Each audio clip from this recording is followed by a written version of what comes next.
దివ్యవాణి TV ప్రేక్షకులందరికీ శుభోదయం. యేసుక్రీస్తు పరిశుద్ధ నామంలో ప్రియులారా, మీ అందరికీ స్వాగతం.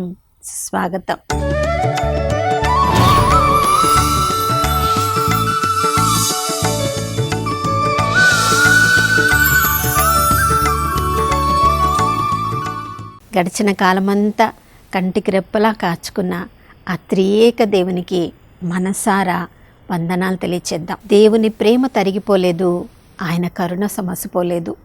ప్రతి ఉదయం ఆ ప్రభు వైపు ఎవరెవరు నిరీక్షణలో ప్రార్థనలో చూస్తూ ఉంటారో వాళ్ళందరి మీద తన నూతన కృపను, కరుణను, ప్రేమను, కటాక్షాన్ని కుమ్మరిస్తానని వాగ్దానం చేసిన దేవుడు నమ్మదగినవాడు, విశ్వసనీయుడని విలాపగీతములు 3వ అధ్యాయము 22, 23 వచనాల్లో మనం చదువుతున్నాం. వాగ్దానం ఇచ్చిన దేవుడు, నమ్మదగిన దేవుడు, స్థిర ప్రేమను మన మీద ప్రతిరోజు నూతనంగా కుమ్మరించే దేవుడు మనకు ఉండగా ఇక ఎవరిని చూసి భయపడాలి, దేనిని చూసి భయపడాలి? నా ప్రియ సహోదర సహోదరి, ఈ ఉదయకాలంలో మనం ఉదయం లేచిన తర్వాత నిన్నటి వరకు మన జీవితాన్ని తలంచుకొని నిన్నటి భయాలు ఇంకా మనల్ని వెంటాడుతూ ఉన్నప్పుడు వాటన్నిటిని చూసి భయపడుతున్నావా, బిడియపడుతున్నావా? మన శక్తి మీద మనం ఆధారపడినప్పుడు భయపడాలి, బిడియపడాలి. కానీ తన ప్రాణాన్నే మన కొరకు ఫనంగా పెట్టిన ఆ యేసుక్రీస్తు ప్రభుల వారి ప్రేమను మనం కలిగి ఉన్నాము అనే నిరీక్షణ, ధైర్యము మనం కలిగి ఉన్నప్పుడు ఏ పరిస్థితిని చూసి మనం భయపడనక్కరలేదు.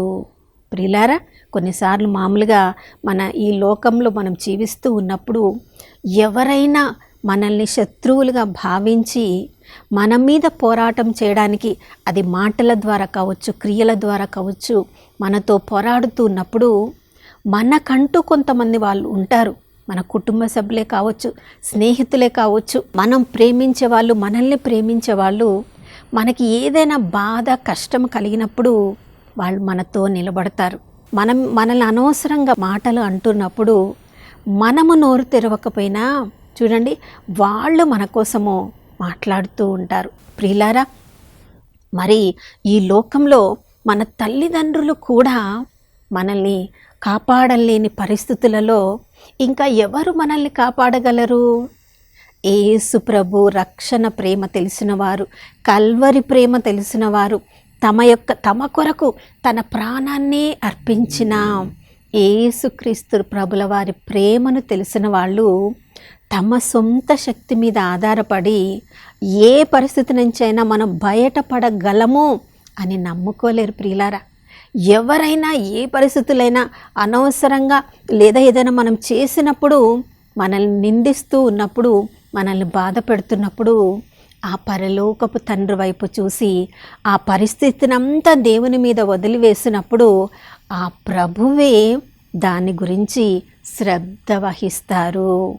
అదే ప్రియులారా, 83వ కీర్తన 1వ వచనంలో మనం చదువుతున్నాం. ప్రభా, ఇంతమంది ఎన్నో తెగలకు చెందిన వాళ్ళు, జాతులకు చెందిన వాళ్ళు మా మీద యుద్ధం చేస్తూ ఉన్నప్పుడు, పోరాటం చేస్తున్నప్పుడు నువ్వు చూస్తూ ఊరుకుండిపోవద్దు, నువ్వు మౌనంగా ఉండవద్దు, నువ్వు మా తరపున జోక్యం చేసుకోకుండా నువ్వు ఉండవద్దు అని కీర్తనకారుడు ఆసాపు చూడండి.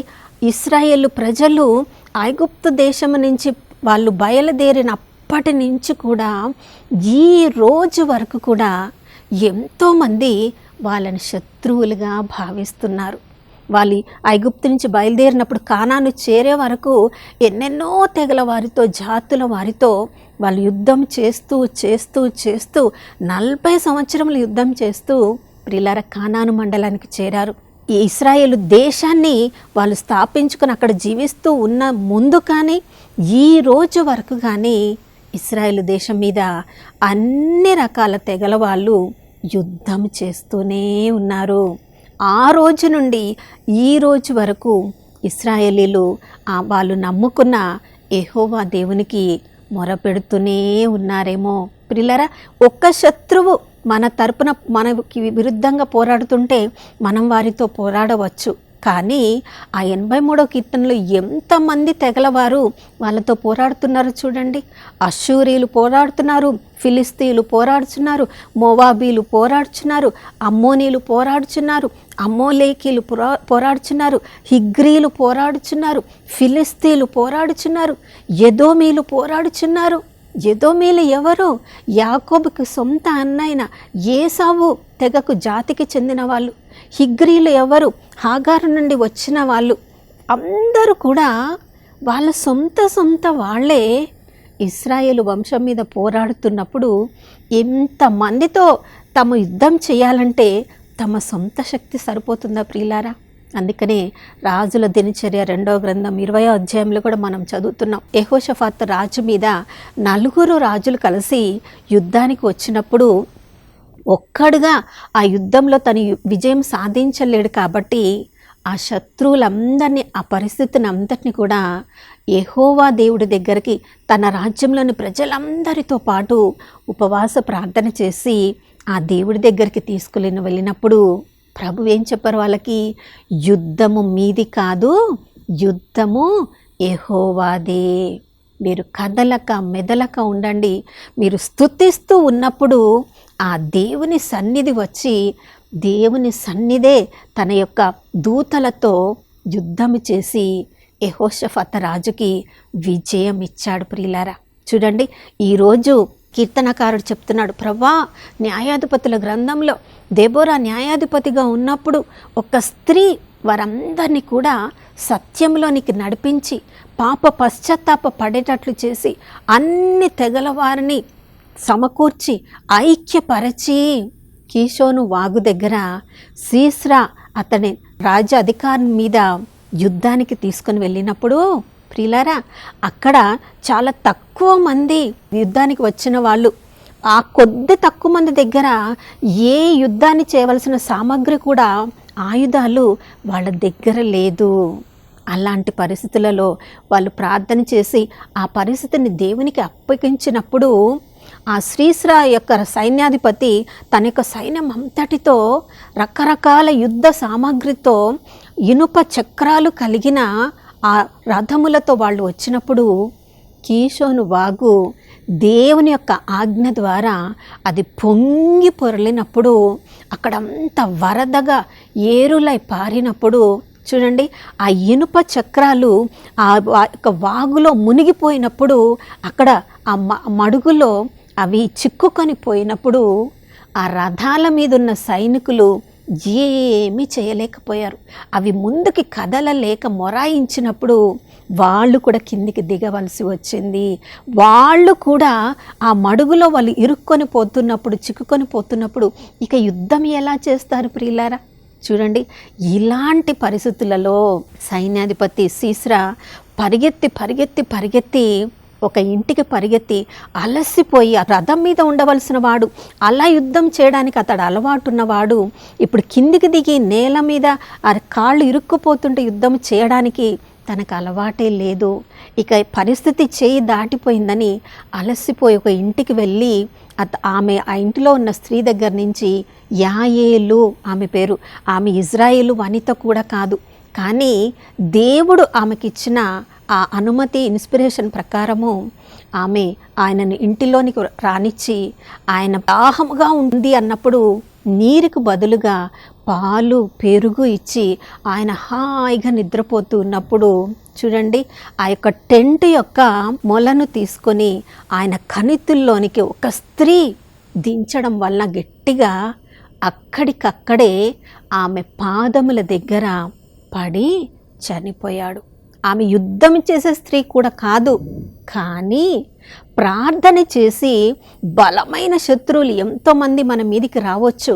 కానీ ప్రియులారా, ఆ పరిస్థితిలో దేవునికి మనల్ని మనం సమర్పించుకున్నప్పుడు సీసరాను ఎలా ఆ యొక్క సైన్యం అంతటిని కూడా వాళ్ళు ఓడించారో ఆ విధంగా దేవుడు మన పరిస్థితిలో ఆర్థిక సమస్యలు రావచ్చు, మన అనారోగ్య సమస్యలు రావచ్చు, రకరకాల సమస్యలతో మనం బాధపడుతున్నప్పుడు వీటన్నిటి నుంచి ఎలా బయటపడాలి, నాకు శత్రువులుగా ఉన్నారు అని అనుకోవచ్చు.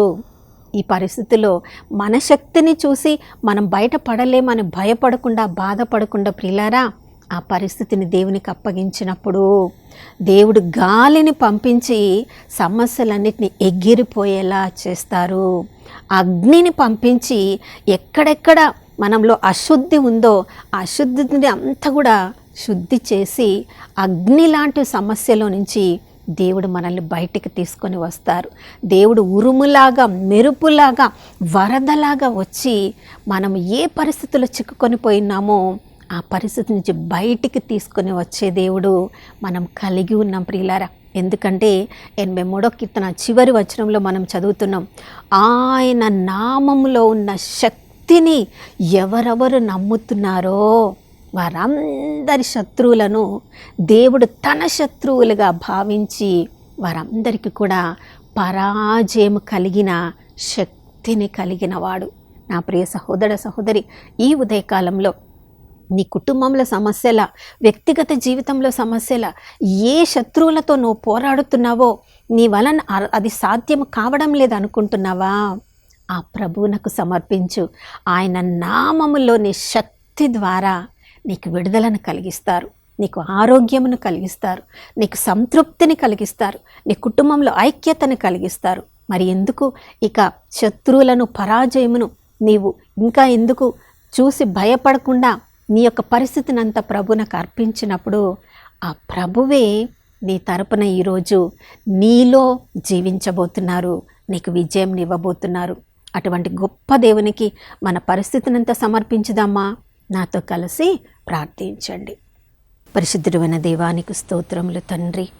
యెహోషాఫాతు రాజు మీద 4 రాజులు కలిసి యుద్ధానికి వచ్చినప్పుడు ప్రభా, నీకు మొరపెట్టినప్పుడు ఆ యుద్ధము నీది, యుద్ధము యెహోవాది అన్నావు ప్రభా, నీకు స్తోత్రం.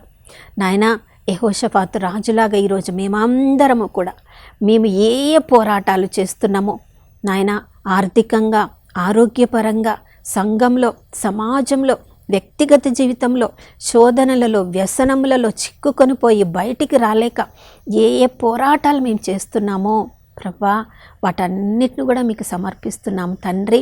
నాయన, గాలిలోని ధూళిలాగా ఆ సమస్యలన్నిటిని కూడా మా నుండి వేరు చేసి తండ్రి, వరదలాగా వచ్చి ప్రభా మా చుట్టుముట్టి ఉన్న అన్ని బంధనాలను తీసివేసి ప్రభా ఈరోజు మాకు విజయాన్ని ప్రసాదిస్తావని మేము నమ్ముచున్నాం తండ్రి.